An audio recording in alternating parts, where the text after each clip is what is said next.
Everyone আপোনালোকক আমাৰ YouTube channel honest লাৰ্ণাৰলৈ স্বাগতম জনাইছো। আমি ইতিমধ্যে আলোচনা কৰা বিএ এন্ট্ৰেন্স পেইড ডিএলএড আৰু জেনাৰেল জ্যামিতিৰ বেসিক কনসেপ্টত আমি প্ৰথম ভিডিঅ'ত আমি ত্ৰিভুজ কোণ ৰেখা এইখিনিৰ বিষয়ে আমি বিতংভাৱে আলোচনা কৰিছো। পাইথাগোৰাছৰ উপপাদ্য আমি বিতংভাৱে ধুনীয়াকৈ আলোচনা কৰিছো। ৰেখা সমান্তৰাল ৰেখা আলোচনা কৰিছো। আপোনালোকে ভিডিঅ'টো চাই লব, ডেসক্ৰিপচনত লিংক দিয়া থাকিব। এতিয়া আমি আলোচনা কৰিম চতুৰ্ভুজ।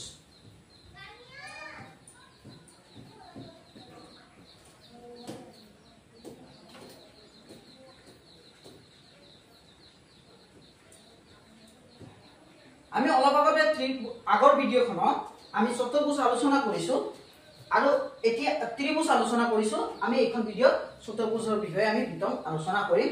চাওক, ত্ৰিভুজ মানে আছিল তিনিটা বাহুৰে আগুৰি থকা, যাৰ তিনিটা শীৰ্ষবিন্দু আছে, তিনিটা কোণ আছে আৰু তিনিটা বাহু আছে। চতুৰ্ভুজৰ পৰিচয়টো হ'ল চতুৰ্ভুজৰ বাহু থাকিব লাগিব চাৰিটা। চতুৰ্ভুজ, ভুজ মানে বাহু, চতুৰ মানে চাৰিটা, আৰু ইয়াৰ শীৰ্ষবিন্দু থাকিব লাগিব চাৰিটা। শীৰ্ষবিন্দু চাৰিটা আৰু ইয়াৰ কোণ থাকিব লাগিব চাৰিটা। যিকোনো ধৰণৰ কোণেই হওক, কোণ থাকিব লাগিব চাৰিটা। চাৰিটা বাহুৰে আগুৰি থকা এক সমতলৰ আবদ্ধ চিত্ৰক চতুৰ্ভুজ বুলি কোৱা হয়। চতুৰ্ভুজৰ চাৰিটা অন্তঃকোণৰ সমষ্টি 360 ডিগ্ৰী। ত্ৰিভুজৰ আছিল 180। চতুৰ্ভুজৰ কৰ্ণ দুডালে পৰস্পৰে কটাকটি কৰি সৃষ্টি কৰা কোণ চাৰিটাৰ সমষ্টি 360 ডিগ্ৰী হয়। এতিয়া আমি আগতে পাইছিলো যে কৰ্ণ, এতিয়া ভালকে আমি বুজিব পাৰিম কৰ্ণটো আচলতে কয় কাক। চাওক, কৰ্ণটো কাক কয়? এইখন এখন চতুৰ্ভুজ ধৰক, এইটো এটা কোণ, এইখন এখন কোণ, বিপৰীত কোণ, অপজিটত আছে ডাইৰেক্ট। এইটোক আমি যেতিয়া সংযোগ কৰিম, এই ৰেখাটোক কোৱা হ'ব কৰ্ণ। ইয়াক কোৱা হ'ব কৰ্ণ। এতিয়া কৰ্ণ দুডাল কৰ্ণ হয়। এটা চতুৰ্ভুজত দুডাল কৰ্ণ হয়। চাৰিটা কোণ উৎপন্ন কৰিছে আৰু এই চাৰিটা কোণ যদি আপুনি যোগ কৰে কি হ'ব? 360 ডিগ্ৰী হ'ব। কাৰণ চাৰিটা কোণক যদি আমি সংযোগ কৰি দিওঁ, আকৌ আমি কি পাম? এখন চতুৰ্ভুজ পাম। চতুৰ্ভুজ বিভিন্ন প্ৰকাৰৰ হয়, মূলতঃ 5 প্ৰকাৰ। আমি এতিয়া বিতংভাৱে চাম। বৰ্গ,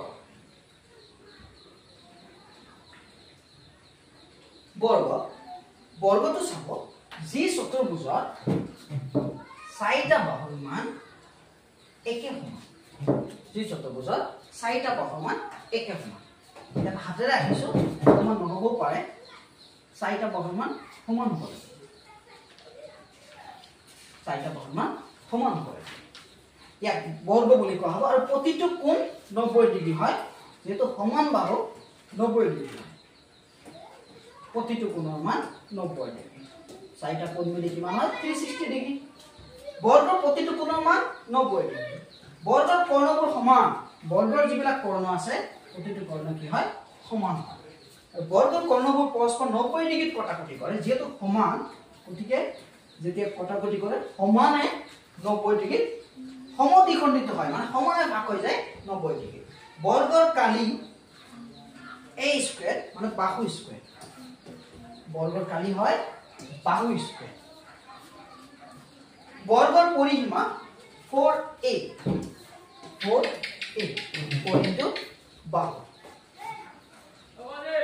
বৰ্গৰ যোগ, কৰ্ণৰ যোগ যেতিয়া আমি ওলাম, আমি নিশ্চয় পাইথাগোৰাছৰ উপপাদ্য পাইছিলো। ইয়াতে বৰ্গত পাইথাগোৰাছৰ উপপাদ্য ব্যৱহাৰ কৰিব আমি পাৰিম। কৰ্ণ চাওক, বৰ্গৰ যেতিয়া এডাল কৰ্ণই বৰ্গক সমকোণী ত্ৰিভুজত ভাগ কৰে। বৰ্গক এডাল কৰ্ণই বৰ্গক সমকোণী ত্ৰিভুজত ভাগ কৰে।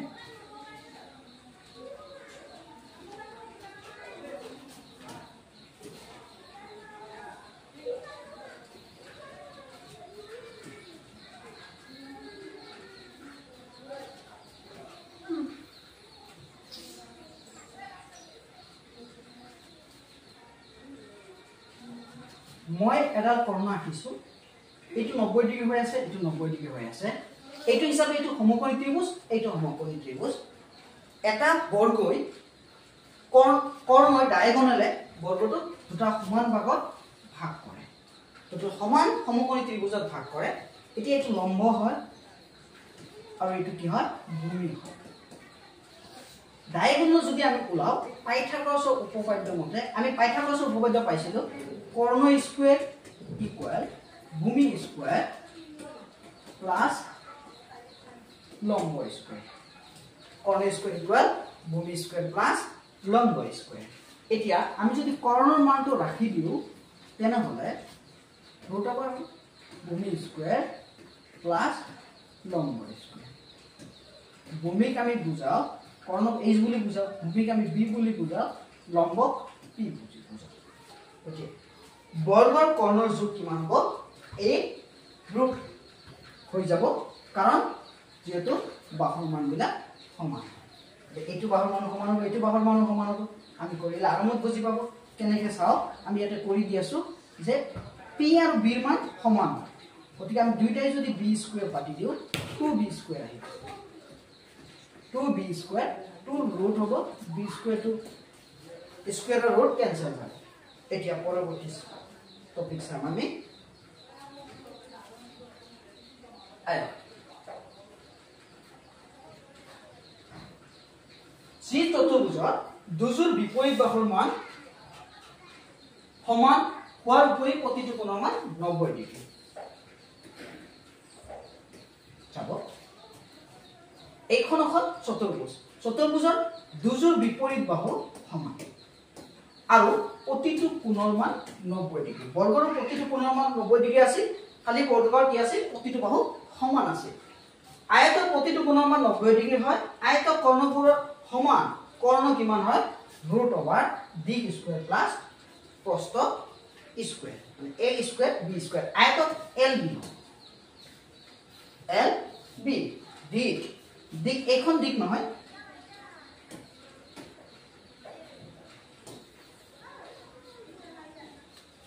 দিক এখন হয় l লেন্থ আৰু প্ৰস্থ b কৰ্ণ equal l square plus b square √, থাকিব চাও ইয়াতো ডায়াগোনালি কি কৰে ইয়াক দুটা আয়তৰ যেটা ৰেক্টেংগুল আছে ৰেক্টেংগুলৰ ডায়াগোনালে ৰেক্টেংগুল খনক আয়ত খনক দুটা সমান সমকোণী ত্ৰিভুজত ভাগ কৰে যেনেকৈ বৰ্গৰ ৰেক্টেংগুল বৰ্গ স্কয়াৰৰ যেটো ডায়াগোনাল আছিল তাকো সমান আমাৰ বৰ্গৰ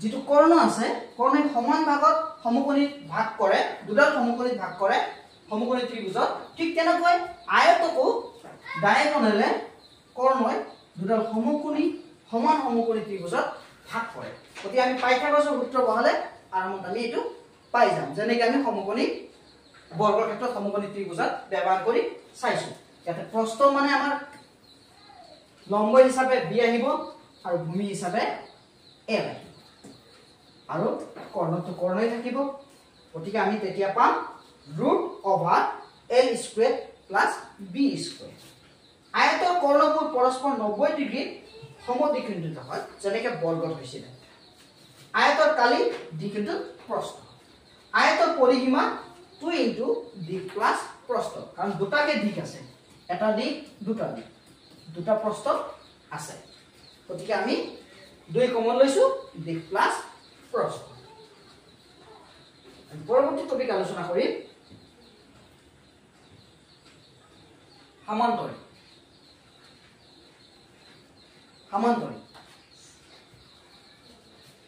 প্যাৰালোগ্ৰাম ইয়াতে চাব যি চতুৰ্ভুজৰ দুজোৰ বিপৰীত বাহু সমান আৰু সমান্তৰাল হোৱাৰ উপৰি বিপৰীত কোণবোৰ সমান তাক সমান্তৰিক বুলি কোৱা হয় যি চতুৰ্ভুজৰ দুজোৰ বিপৰীত বাহু সমান আৰু সমান্তৰাল মানে আপোনালোকে অলপ আগতে পাইছিলে সমান ব্যৱধানত গৈ থাকিব লাগিব গেপছখিনি সমান হ'ব লাগিব এনে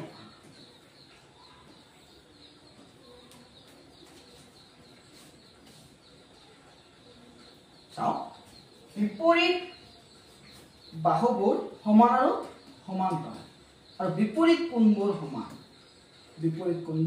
সমান তাক সমান্তৰিক বুলি কোৱা হ'ব সমান্তৰিকৰ বিপৰীত কোণবোৰ সমান হয় আৰু সমান্তৰিক কোণবোৰ পৰস্পৰ সমদ্বিখণ্ডিত হয় পৰস্পৰ কি হয় সমদ্বিখণ্ডিত হয় সমান্তৰিকৰ কালি উচ্চতা ইনটু ভূমি দিকপূৰণ উচ্চতা সমান্তৰিকৰ যেটো হাইট হয় সমান্তৰিকৰ যেটো হাইট এই হাইট এখন সমান্তৰিক প্যাৰালোগ্ৰাম সমান্তৰিক ইয়াৰ যেটো হাইট হ'ব এই হাইট কোণীয়া যেটো আছে এইখন নহয় এইখন বাহু হয় এই হাইটটোৰ কথা কোৱা হৈছে আৰু ভূমি আপুনি যিখন হাইটটো ল'ব সাপোজ এইখনৰ হাইটটো ওপৰত হাইটটো ল'লে এইখন ভূমি হৈ যাব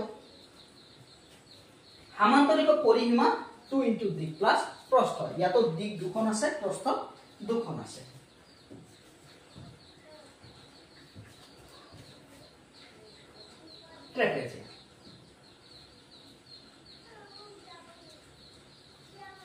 ট্ৰেপেজিয়াম চাব যি চতুৰ্ভুজৰ এজোৰ বিপৰীত বাহু সমান্তৰাল তাক ট্ৰেপেজিয়াম বুলি কোৱা হয় ট্ৰেপেজিয়াম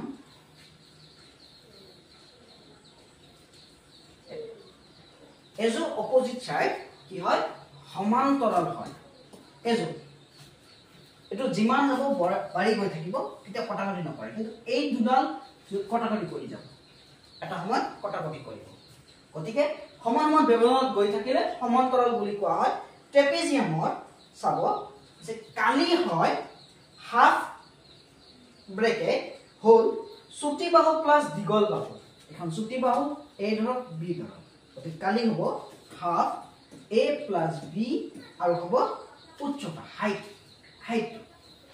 এইখন হাইট যেটো হাইট হ'ব এটো হ'ব আপোনাৰ উচ্চতা এটো হ'ব আমাৰ কালি ট্ৰেপেজিয়ামৰ পৰিসীমা বাহু চাৰিটা যোগফল যেখিনি যোগ আমাৰ দিয়া থাকিব সবখিনি আমি যোগ কৰিলে যেনেকৈ এ দিয়া আছে বি দিয়া আছে সি দিয়া আছে ডি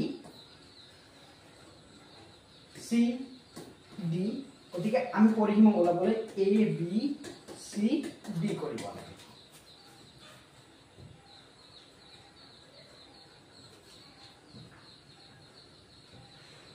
ৰম্বাস চতুৰ্ভুজৰ একেবাৰে শেষত যি চতুৰ্ভুজৰ চাৰিটা বাহুৰ মান সমান কিন্তু প্ৰতিটো কোণৰ মান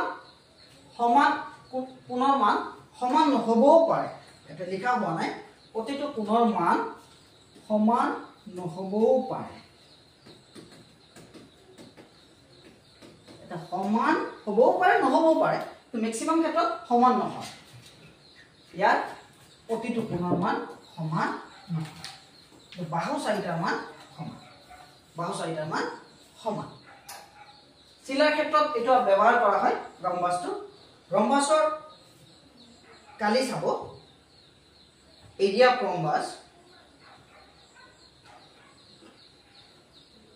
ৰম্বাস চাব ৰম্বাসৰ কালি ভূমি ইনটু লম্ব উচ্চতা ৰম্বাসৰ যিখন উচ্চতা হয় ৰম্বাসৰ যিখন কি হয় উচ্চতা হয় সেই উচ্চতা ৰম্বাসৰ যিখন হাইট হ'ব সেই হাইটটো কি বুলি কোৱা হ'ব ৰম্বাসৰ যেটো হাইট হয় সেই হাইটটো আমাৰ ইয়াতে ল'ব আৰু ভূমি বৃত্ত এতিয়া আমি চাম বৃত্ত আপোনালোকে চতুৰ্ভুজ বুজি পালে চতুৰ্ভুজ আমাৰ 5 প্ৰকাৰ হয় বৰ্গ আয়ত সমান্তৰিক ট্ৰেপেজিয়াম ৰম্বাস বৰ্গ চাৰিটা বাহু সমান কোণ চাৰিটা 90 ডিগ্ৰী প্ৰতিটো কোণ আয়ত দুজোৰ বিপৰীত বাহুবোৰ সমান প্ৰতিটো কোণ 90 ডিগ্ৰী ট্ৰেপেজিয়াম এজোৰ বিপৰীত বাহু সমান্তৰাল সমান্তৰিক বিপৰীত বাহুবোৰ সমান আৰু সমান্তৰাল আৰু বিপৰীত কোণবোৰ সমান ৰম্বাস চাৰিটা বাহু সমান কোণ চাৰিটা সমান নহয় বৃত্ত আমি এতিয়া বৃত্তৰ বিষয়ে বিতং আলোচনা কৰিম বৃত্ত চাব এখন বৃত্ত আমি আঁকি আছো চাওক বৃত্ত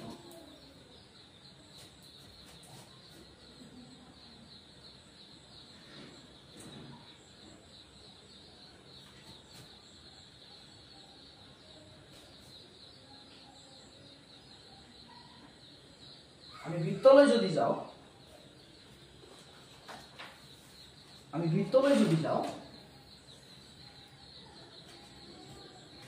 বৃত্ত এখনত চাব বৃত্তৰ নিৰ্দিষ্ট এখন বিন্দুৰ পৰা ওপৰত লিখা আছে এটা নিৰ্দিষ্ট বিন্দুৰ পৰা সমদূৰত্বত থকা বিন্দুবোৰৰ সমষ্টি দ্বাৰা গঠিত আবদ্ধ চিত্ৰক বৃত্ত বোলে নিৰ্দিষ্ট বিন্দুৰ পৰা সমদূৰত্বত বিন্দুবোৰৰ সমষ্টিৰ দ্বাৰা আবদ্ধ চিত্ৰ বৃত্ত বুলি কোৱা হয় বৃত্তৰ নিৰ্দিষ্ট বিন্দুটোক কেন্দ্ৰ বুলি কোৱা হয় কেন্দ্ৰ বৃত্তৰ নিৰ্দিষ্ট বিন্দুটোক বৃত্তৰ কেন্দ্ৰ বুলি কোৱা হয় ইয়াৰ প্ৰতিটো পাৰ্টছ আমি আলোচনা কৰিম আমাৰ যিখিনি প্ৰয়োজন বৃত্তৰ কেন্দ্ৰৰ পৰা নিৰ্দিষ্ট দূৰত থকা বিন্দুবোৰৰ সমষ্টিৰ দৈৰ্ঘ্য কি বুলি কোৱা হয় পৰিধি বৃত্তৰ দৈৰ্ঘ্য কেন্দ্ৰৰ পৰা সমদূৰত্বত থকা এটো কাটি দিয়ক দৈৰ্ঘ্য বৃত্তৰ কেন্দ্ৰৰ পৰা সমদূৰত্বত থকা বিন্দুবোৰৰ সমষ্টিৰ দৈৰ্ঘ্য বৃত্তত পৰিধি বৃত্তৰ এখন আমি কাটি দি আছো বৃত্তৰ কেন্দ্ৰৰ পৰা সমদূৰত্বত থকা বিন্দুবোৰৰ সমষ্টিৰ দৈৰ্ঘ্য বৃত্তটো পৰিধি বুলি কোৱা হয় এইখন বৃত্তৰ পৰিধি হয় এখন বৃত্ত কি হয় পৰিধি হয় বৃত্তৰ কেন্দ্ৰৰ পৰা সমদূৰত্বত আছে আৰু বিন্দুবোৰৰ কি হৈছে সমষ্টি হৈছে তাৰ পিছত চাব যে বৃত্তৰ পৰিধি সূত্ৰ হ'ল 2 পাই r এখন পাই বুলি কয় r মানে ব্যাসাৰ্ধ অলপ পিছত আপোনালোকে পাব ব্যাসাৰ্ধ ইয়াৰ পিছতে পাইৰ মান হ'ল 22/7 আৰু দশমিকত 3.1415 এনেকৈ যায় আৰু পাই ইয়াতে বৃত্তৰ পৰাই ব্যৱহাৰ হয় আৰু ইয়াতে পাইৰ ক্ষেত্ৰত আমি যেতিয়া পাইৰ মানটো ব্যৱহাৰ কৰিম 22/7 এ ব্যৱহাৰ কৰিম r ব্যাসাৰ্ধ টো আমাৰ ফৰ্মুলা বৃত্তৰ কালি 2 পাই r স্কয়াৰ পাই r স্কয়াৰ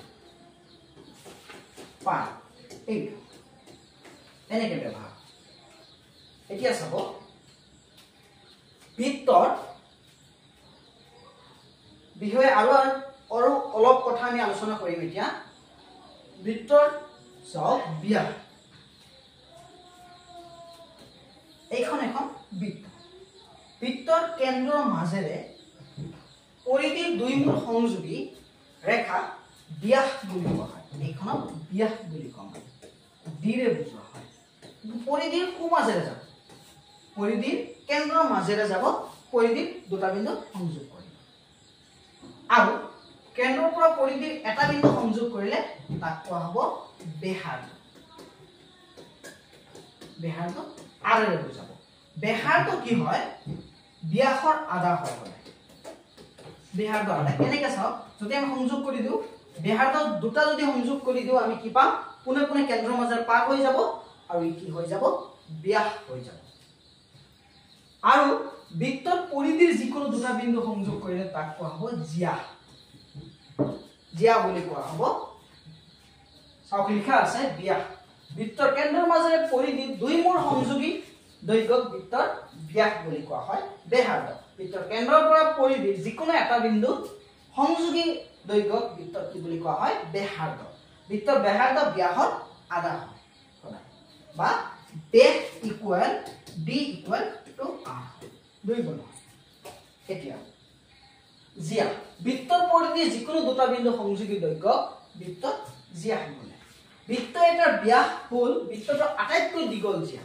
বৃত্তৰ সোঁমাজেৰে যায় গতিকে আটাইতকৈ ডাঙৰ বা দীঘল জিয়া ইয়াৰ পিছত আমি পাম ঘনক আমি আগতে যিবোৰ পালো সেইবোৰ দুটা মাত্ৰা থকা দিক আৰু প্ৰস্থ আছে ইয়াত ঘনকটো হ'ল বৰ্গৰ তিনিটা মাত্ৰাযুক্ত মানে বৰ্গটো বক্সৰ নিচিনা হয় যেতিয়া যায় তেতিয়া তাক ঘনক বুলি কোৱা হয় তাৰ মাত্ৰা তিনিটা হৈ যায় দিক পূৰণ প্ৰস্থ পূৰণ উচ্চতা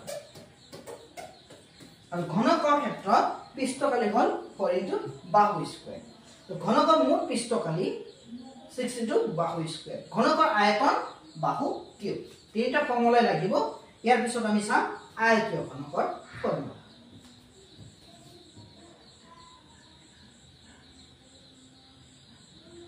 আয়তীয় ঘনকৰ ফৰ্মুলা চাওক যে আয়তীয় ঘনকৰ পৃষ্ঠকালি 2h হোল l * b আয়তে হয় আয়ত যেতিয়া বক্সৰ নিচিনা ফুলি যায় মানে ত্ৰিমাত্ৰিক হৈ যায় তেতিয়া তাক আমাৰ আয়তীয় ঘনক বুলি কোৱা হয় আৰু তিনিটা মাত্ৰিক হয় মানে l b h থাকে আৰু আয়তত l আৰু b থাকে দ্বিমাত্ৰিক হয় এখন আয়তীয় ঘনক ত্ৰিমাত্ৰিক গতিকে আয়তীয় ঘনকৰ মুঠ কালি 2 into LB plus BH plus HL.